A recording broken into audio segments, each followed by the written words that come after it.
Welcome to the Marketing for Startups podcast. If you're trying to figure out marketing for your startup, then you're in the right place. In this podcast, we go high level, looking at the intersection of branding, data, and leadership to offer you a marketing playbook to grow and scale. Join me each week for in-depth interviews, tactical advice, and practical trainings. Hi, I'm your host, Victoria Hajar, veteran marketer and startup enthusiast. I promise to bring my experience and curiosity to each episode. Then together, we'll peel back the onion on this ever-changing discipline that is marketing. I'm so happy you're here. Let's dive in.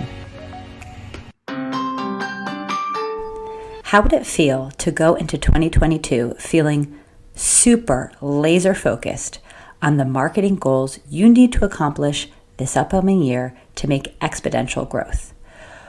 Well, if you're interested, I am hosting a marketing goals workshop on January 6th, 10:30 a.m. Eastern Time.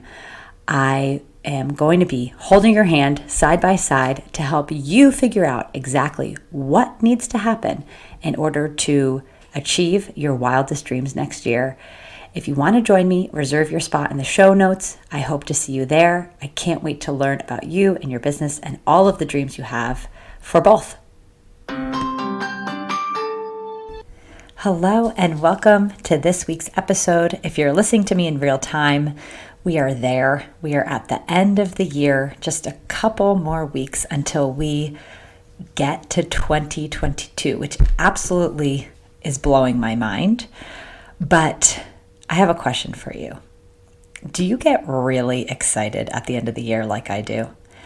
I've always been a person who adores goal setting. It's just something that gives me incredible joy.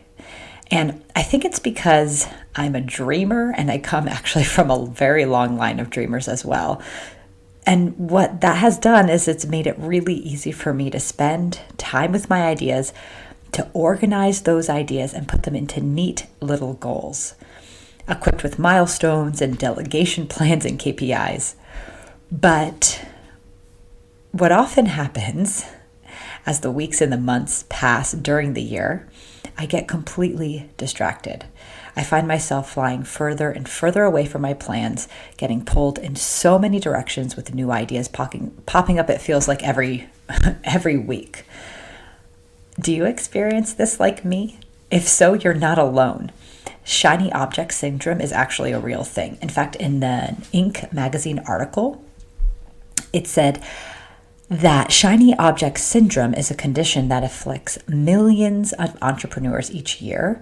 And what it is that is, instead of focusing on the big picture tasks that actually fuel growth, they, like me, get stuck being sidetracked by new projects and ideas and just going in the direction of whatever feels new and exciting at that time. So what I've been pondering now during this year in advance of the goal setting session that I'll be having in this next couple of days is, what is the cure for this distraction, right? We always go into it with the best of intentions. How can we really safeguard ourselves this year from being in that situation and cultivating laser focusedness, or is that even a word, right? How do we cultivate being laser focused on what matters most and actually sticking to that plan? So I want to talk today about just that laser focus. And I have a couple books that I'm revisiting now in anticipation of this yearly planning that are just excellent, that I really recommend you picking up yourself if this is something that you find interesting. The first book is Essentialism by Greg McKeown, and he digs all into this topic. His research really supports the idea that less is actually more, and with a strong focus on what really matters.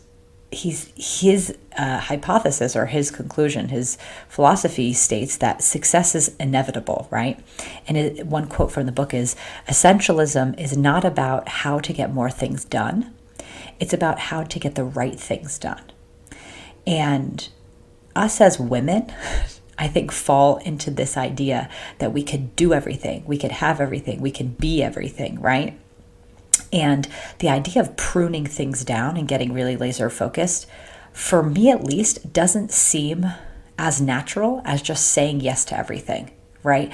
I think that's sort of the people pleaser inside me.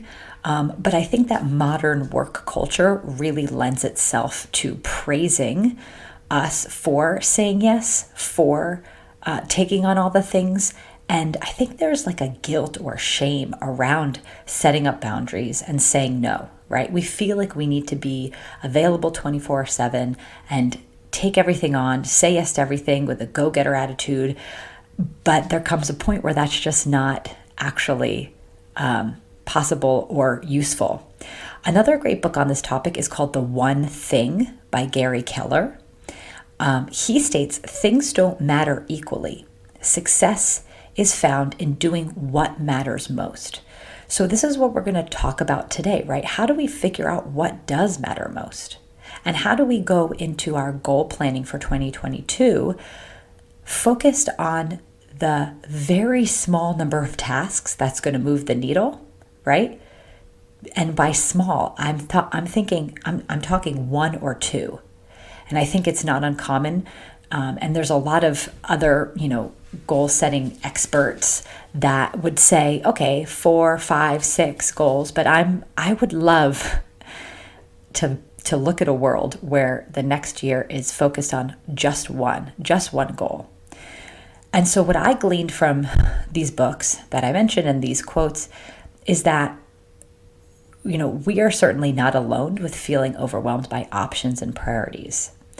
And the first place you can make some real progress to understand what truly matters is during this goal planning time, right? Setting yourself up for success. So I'm interested in if you've experienced this before. On the teams that I've worked with, there's always this great intention during goal planning to present ideas to the team, right? If you're kind of working in an executive leadership team or just with any kind of team, right? The idea is that you're presenting your goals and then collaboratively you're presenting them. Part of the reason is to kind of check each other and to prune them down. Ideally, that's what should be done when you're really sharing your goals, is that, outside a perspective, other departments or other people can sort of help you take a double tap, right? Double click on, okay, is that really essential? Or do you understand how much effort that's going to take to actually accomplish X, Y, and Z, right? Pruning down to actually the essentials of what needed and must get done should be a function of these planning sessions, right? But it should come as no surprise that in my own experience, the process of pruning doesn't actually happen. And I think that this pruning process is actually not spoken a lot about in goal planning in general. And I think it's actually to everyone's detriment. So again, teams need to hold each other accountable to make sure that not one person or one department is taking on too much. And as the marketing person, I can say oftentimes there is a misconception on how long it takes to do certain marketing things like doing a new website or doing a new logo and visual imagery or to execute partnerships. These things often takes a lot longer than we think. And actually talking to your team or talking to experts actually can help you understand much better what timelines should be. But if you're a team of one or just starting out, what this means is that you need to hold yourself accountable to making sure that, okay, your goals are pruned down to the essentials and that you're being realistic in what can be accomplished. But let's take a minute to think about this idea of pruning. Why is it so hard to prune down goals, right? Well, the entrepreneurs and their ambitious teams that I've worked in are usually in the pursuit of growth and greatness. And sometimes it feels impossible to choose just one or two things in order to achieve those goals. After all, almost everything can always be improved. And this is really the problem, right? If you start to think thoughtfully about, what can make your business great, there's just endless possibilities, right? And I always think about, I think people always have really great intentions on like improving systems and these big projects like systems and data wrangling, things like that, are these real big projects that actually are probably the most important for moving things forward. But because they're not like time sensitive, usually those things don't like go on fire. They're oftentimes not done. But the point being is that because everything can almost always be improved, herein lies the problem, right? I don't want you to get stuck in that trap. So what I want for you today is to challenge you to think about that one thing you could accomplish this year that would change everything in your life and business. In the book, The One Thing that I mentioned before, an idea that really stuck out to me, which Gary Keller repeated often, is that there exists one thing, one project, one deal, one product whose impact would be so great for you and your business that everything else would fall away. Like all the other projects and tasks would become irrelevant because you've accomplished your greater mission through doing that one thing. So I invite you to think, what would that one thing be for you? Now, this is a Marketing for Startups podcast. So let's talk a little bit about marketing, right? How do we determine our marketing goals? Now, when it comes to marketing goals, the one thing is usually to get more leads or paying customers. So since this is the most common goal, I'd like to offer some tools to help you prioritize your activity. So let's remember, on the client value journey, the first step is attract, right? If you're looking to get more leads or paying clients, this first step is super necessary. Anything else you implement is pretty much worthless unless you have those eyeballs to actually consume whatever that activity or content is. So for example, awesome content means nothing if no one's seeing it, right? A brand new website is irrelevant unless you have meaningful traffic. Launching a new product is a complete waste of time if you don't have clients to sell to. And I point out these three examples because these are things I think oftentimes that people go down a rabbit hole thinking, oh, if I just have a new website or my logo were better or whatever, that like build it and they would come, that more clients would come. But I'm here to tell you that I've worked with plenty of businesses that have had unbelievable success that didn't have a real website or like had really crappy, a really crappy brand. Like it just was ugly, right? Or a crazy, silly company name. Like these are the things that we can just get endlessly stuck on, but it's not the stuff that actually really matters most, right? You get the point. So attraction is key.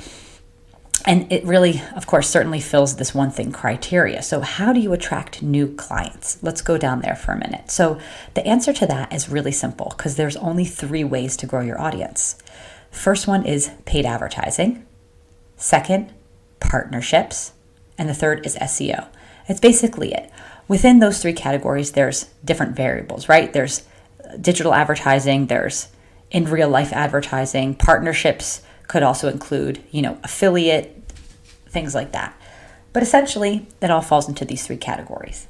And that's it. So what do? You just have to choose your path. And the best thing to do is to review and reflect on the previous year, right? Spend some time in reflection. Where did you see signs of life in your business?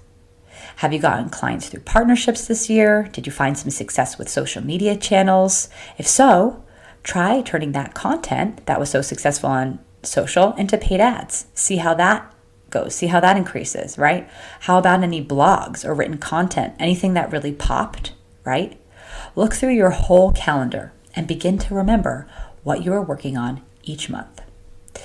You can fish through your social media posts. You can dig through Google Analytics.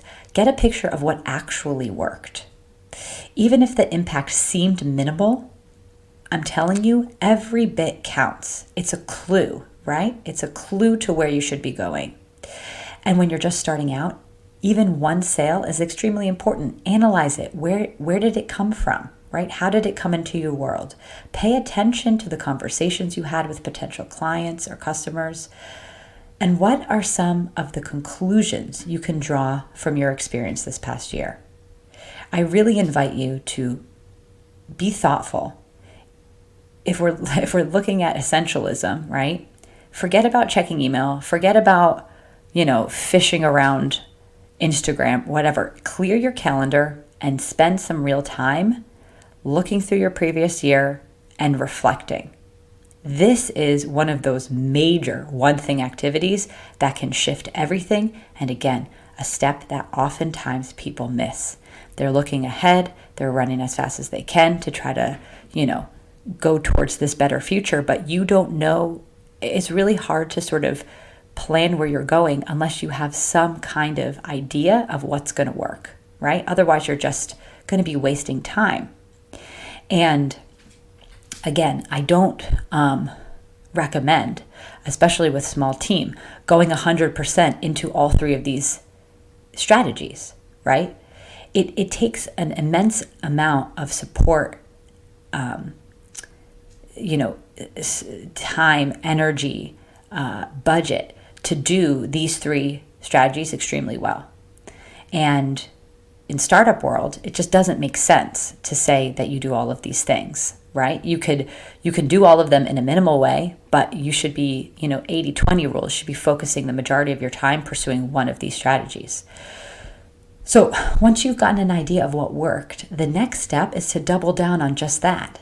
How can you upgrade, test, or go all in on that particular thing? So if you're sitting here thinking, I have no idea what worked, I did everything, I'm throwing spaghetti at the wall, or I'm discouraged, I'm just starting out, I don't know what to do, don't worry. Okay, that's actually a good place to be. It's a good place to start because actually awareness is the first step in improving anything. So if you're kind of hearing this podcast and you're thinking like, oh man, I'm just like, I kind of have been doing everything and I kind of am just sort of throwing things around. Great. Now's the perfect time. You realized it. Now's the greatest time to make a change. So if you feel like you don't have enough data or just getting started, I invite you to commit to one of these strategies and go all in. Experiment, test. This is what you'll have to do in order to crack the code, right? And to be able to really start making traction. And just choose one of the three strategies, the one that feels most aligned with your brand and the resources you have available to you. And then learn all about that strategy. Just like spend some time literally studying, right? At night, on your lunch break, whatever, every waking extra minute, listen to podcasts about that specific topic, whatever it may be. Just commit to being the best that you can in that particular area. And then this way you'll be able to have the data in the future and you'll be able to continue to make exponential progress as you iterate and grow. But no one knows how to do these three things, right? No one just naturally knows how to do them well. Even us marketers, we're always learning and growing. I'm constantly reading books and blog articles, doing trainings, getting certifications in these particular areas, right? And if you, that's if you're sort of handling the marketing yourself. If you have the team to do it, hire the expert. You don't have to hire the expert in all three of these things. You don't need an SEO expert and a partnership person to handle and, of someone to do paid ads. That maybe you don't have the budget for that, right? And even if you do, I would really invite you to not spread that budget across all three of those things and just double, triple, quadruple down on one of those strategies and be literally the best at that. If you're going to do ads, be the best at ads. Make the most creative, interesting, beautiful, clickable, enticing ads that ever existed on the face of the internet. Like, it will do you so much better than just mediocrely doing all three of those things. The last thing I'll leave you with is this. In the area of marketing, I feel like it is and can be so overwhelming, and the fear of missing out is real. But regardless of which path you choose, I'm telling you, it doesn't matter. If you feel guilt because your Instagram isn't amazing and you see all of these other businesses with killer Instagram, but you think that you can get a really good handle on Pinterest, do it. It's going to serve you so much better to hone in on what you could be the best at, right? Or say, you feel nervous because, Facebook's your thing and you're intimidated by TikTok or Snapchat or whatever it may be. Then double down on Facebook. Just double down and do the best you can. If you think you can have success on partnerships and don't stop your social media strategies, right? But, keep that going the best you can, but be the best in the world at partnerships, right? And SEO, for example, if this is something where you're questioning, should I, of course, you need to pay attention to SEO. You should be writing content, writing blogs, having new content on your website, right? But the difference is that, what is the thing that you spend the most time on, that you really, really double down on to be the best at? Because it can't be all three of those things. You can have other things trucking along in a minimal way, minimal requirement, minimal dosage, but then all in on one thing. So I hope that helped.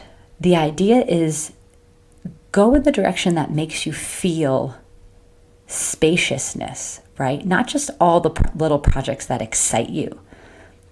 I want you to think about what is going to make you feel like, oh, wow, like if I get this one thing done, if I can really nail this one thing, everything will change for me. And I'm going to commit to being the best in the world that I can be at that one thing.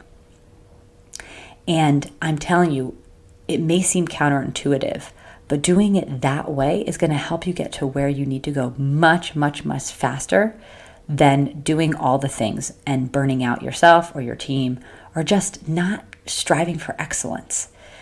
We're living in such a competitive landscape that doing things in a crappy way is just a waste of time. Strive for excellence, strive to be the best that you can be. And honestly, that means taking on less, not more. So, join me back here next week. We're going to be continuing to talk about goal setting and planning for the year ahead. Can't wait to see you back here next Thursday. Thank you. You did it. You made it to the end of the episode. Thanks for sticking around with me and listening all the way to the end. I really appreciate you as an audience member, and I hope that you found this helpful. If you did like this episode, it would mean so, so much to me if you subscribed, if you rate and review this podcast. It helps other people know that this podcast has something worth saying.